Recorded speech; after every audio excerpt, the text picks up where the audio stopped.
Good afternoon. Happy Friday. Steve Dawson here, President, CEO of HFI, coming to you on Friday, August 11th. We're already halfway through August. I say it every week, but man, how time flies. Had a good week safety-wise. We had no incidents. We had a near miss on the out in the service world, in the food service department, where we're working in an existing restaurant, existing facility, maybe not the best shape, and they have an electrical grounding problem. So our tech, in the process of working on the equipment, came in contact with some improperly grounded metal and received a shock. And of course, we got out of there and let that owner know, that facility, that we can't work in a site that's unsafe. And I want everyone on the call here to know that you have the authority to stop work anytime you see something that's unsafe or hazardous. Everyone here has the authority to stop work, and I have your back. So if something happens and somebody gets upset with you about stopping work, just know that I have your back.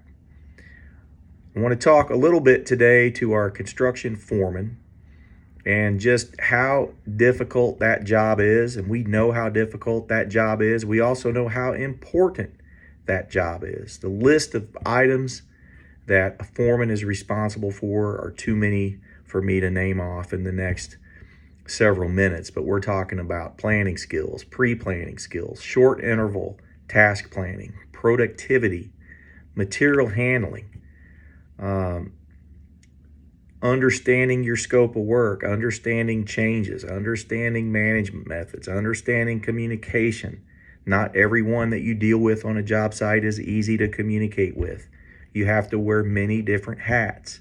You've got documentation, safety documentation, safety responsibility, responsibility over subcontractors. You've got coding and tracking and forecasting labor. You've got quality management, managing change, managing closeout, making sure the systems work. There are so many things that a foreman is responsible for.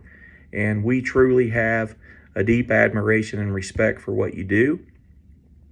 A couple of shout outs this week. One goes to Chad Snyder, who's driving to Indianapolis each day from Bloomington, and he's working at a job there at Gainbridge Fieldhouse, which used to be Bankers Life, but it's the home of the Indiana Pacers. And Chad has some underground hydronic piping systems that he's putting together, and he has created a template and created some fabrication that he came up with and some real-time saving measures. And that's a true professional who's out there thinking about, how can I make this better, easier, more productive, makes more sense as it's going in, better coordination with the underground crews. And so just that, going that extra step, putting your heart and soul into it, putting your thinking cap on, means a lot. So shout out to Chad Snyder. I also want to give a big congratulations this week, yesterday in fact, to Josh Neighbors, who celebrates his 25th year with HFI. He's been here 25 years. I think it's his entire career. If he's been somewhere else, I'm not aware. But that says a lot about Josh. It says a lot about HFI, and that we've been a place over all that time that's been able to keep work out in front of him, always have a place to go and watch him develop in his career, and he's made us better at the same time. So congratulations, Josh, on 25 years as a foreman with HFI. HFI has a long track record with many of our people. We want to be a great place to work. We work hard at it. We're being recognized as a great employer. And people like Josh, people like Chad, everybody getting this message today, we appreciate you. We appreciate that you have a choice, and you've made that choice to be here with us at HFI. I appreciate what you do. I hope you go out, you have a great weekend. Be safe as always. And remember, if you have a better idea, let's put it out there. Let's try it. If you have a question, let's ask it. If you have a problem, raise your hand, get some help. We're here to help you. We want to be at our best. We want you to be at your best. Thank you very much. Have a great week.